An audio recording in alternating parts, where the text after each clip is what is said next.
کہ حضور نے یہ بھی بڑی معذرت کے ساتھ برا مت ماننا، میں عورتوں کو کوسنے نہیں بیٹھا، لیکن اپنی بہنوں سے بہت درد دل کے ساتھ پوچھنا چاہتا ہوں، اے خاتون جنت کی کنیزوں، کیا مردوں نے ہی صرف جنت میں جانا ہے؟ عورتوں نے جنت میں نہیں جانا؟ تمہاری محرومی کی حد ہے میری بہنوں کہ تمہارے قدموں کے نیچے جنت ہے۔ اللہ کے رسول فرماتے ہیں الجنت تحت اقدام الامہات، جنت تمہاری ماؤں کے قدموں کے نیچے ہے، لیکن ساتھ ہی حضور نے یہ بھی فرمایا کہ میں نے جہنم میں سب سے زیادہ اگر کسی کو دیکھا ہے تو عورتوں کو دیکھا ہے۔ آج بیٹیوں کا حال یہ ہے، اب بیٹیاں قرآن کہاں یاد کرتی ہے، اب بیٹیاں حدیث کہاں یاد کرتی ہے، اب بیٹیاں دین کہاں پڑھتی ہے؟ یہ تو گانے سنتی ہے، یہ تو سیریل دیکھتی ہے، یہ تو فلمیں دیکھتی ہے۔ اللہ اکبر! قوم کی جو بیٹی بالغ ہونے سے پہلے سیریلوں میں بھاگنے اور بھگانے کے مناظر دیکھے گی، قوم کی جو بیٹی جوانی کی دہلیز پر قدم رکھ کر فلموں میں زنا کے مناظر دیکھے گی، پھر وہ گندگی نہیں کرے گی تو کیا کرے گی؟ وہ جرائم نہیں کرے گی تو کیا کرے گی؟ اے خاتون جنت کی کنیزوں، جب جب اللہ کے دین کو تم پیٹ کے پیچھے ڈالو گے تمہیں رونے کو مزدور نہیں ملے۔ اور آپ جانتی ہیں یہ سیریل اور گندی فلموں کا نتیجہ ہے کہ بچیاں کسی اور کا ہاتھ پکڑ کر چلی جاتی ہیں، معاشرہ اس کو دھتکار دیتا ہے، پھر وہ ایک دو بچوں کا باپ بن کر کے اس لڑکی کو دھوکہ دے دیتا ہے، پھر جب وہ لوٹ کر آتی ہے تو نہ ماں باپ قبول کرتے، نہ بھائی قبول کرتے، نہ خاندان قبول کرتا ہے، اور وہ ظالم تو دھوکہ دے ہی چکا ہے۔ علم کی بات چل رہی ہے، رسول اللہ کی نواسی، جس طرح سے امام حسن کے کان میں، امام حسین کے کان قرآن اگر کسی نے کیا ہے تو وہ سیدہ زینب پاک کی ذات ہے۔ صرف 7 سال کی عمر میں سیدہ زینب نے حافظ قرآن کیا تھا، آپ قرآن کی حافظہ تھی۔ اللہ اکبر!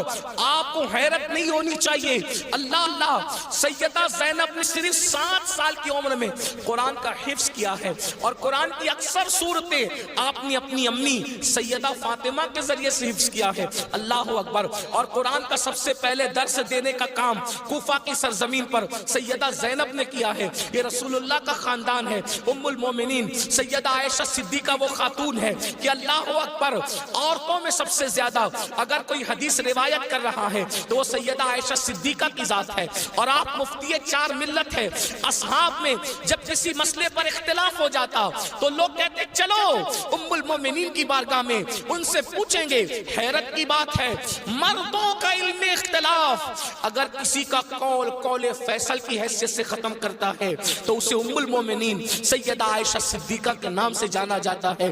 یہ علم ہے، یہ عورتوں کے پاس علم ہے۔ اسی طریقے سے اللہ اکبر، امام جعفر صادق کی بہو ہے، امام جعفر صادق کی بہو ہے، یعنی امام حسین کے خاندان کی بہو اور امام حسن کے خاندان کی بیٹی، ان کو دنیا نفیسۃ العلم کہتی ہے، اور ان کو نفیسہ مصری بھی کہا گیا ہے۔ یہ اپنے شوہر کے ساتھ مدینہ منورہ سے ہجرت کر کے مصر آ گئی تھی، اور جب مصر آئی ہے اور امام جعفر صادق کے علم کی خیرات جب بانٹنے کے لیے بیٹھی ہیں تو میری بہنوں آپ کو حیرت ہوگی، حضرت نفیسۃ العلم جسے نفیسہ مصری کہتے ہیں، جب پردے میں بیٹھ کر لوگوں کو قرآن و حدیث کا علم دیتی تو پردے کے پیچھے بیٹھ کر علم حاصل کرنے کے لیے مجتہد مطلق حضرت سیدنا امام شافعی جیسے لوگ آیا کرتے تھے اور ان سے علم حاصل کیا کرتے تھے۔ یعنی ہمارے یہاں اسلام میں عورتیں ایسی تھی کہ اتنے بڑے بڑے مرد جو ہے عورتوں کے پاس آ کر کے اسلام حاصل کرتے تھے،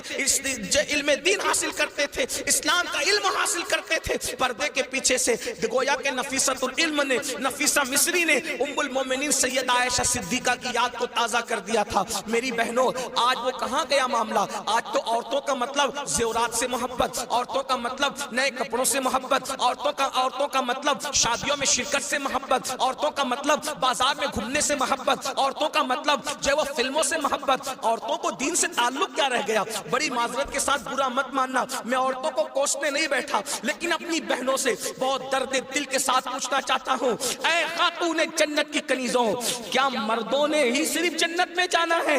عورتوں نے جنت میں نہیں جانا؟ مجھے بتاؤ کیا کر رہی ہو اپنے دین کے لیے، کیا کر رہی ہو اپنے اسلام کے لیے؟ تمہاری محرومی کی حد ہے میری بہنوں کہ تمہارے قدموں کے نیچے جنت ہے۔ اللہ کے رسول فرماتے الجنت تحت اقدام الامہات، جنت تمہاری ماؤں کے قدموں کے نیچے ہے، لیکن ساتھ ہی حضور نے یہ بھی فرمایا کہ میں نے جہنم میں سب سے زیادہ اگر کسی کو دیکھا ہے تو عورتوں کو دیکھا ہے۔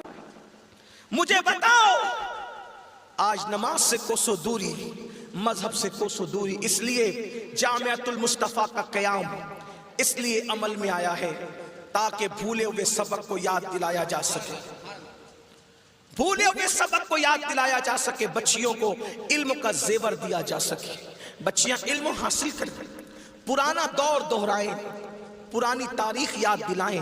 لوگ کہتے ہیں تاریخ اپنے آپ کو دہراتی ہے، دنیا آج کہہ رہی ہے بیٹی بچاؤ بیٹی پڑھاؤ، 1450 سال پیچھے ہے دنیا اسلام سے، دنیا آج کہہ رہی ہے بیٹی بچاؤ بیٹی پڑھاؤ۔ میرے نبی نے 1450-1500 سال پہلے بیٹی بچا کر بھی بتا دیا اور بیٹی پڑھا کر بھی بتا دیا۔ اللہ کے رسول نے بیٹی بچایا تو ایسے بچایا کہ بیٹیاں ان کے آنے سے پہلے زندہ دفن ہوتی تھی، مگر ان کے آنے کے بعد بیٹیوں کو دفن نہیں کیا گیا، بلکہ بیٹیوں کو ماتھے کا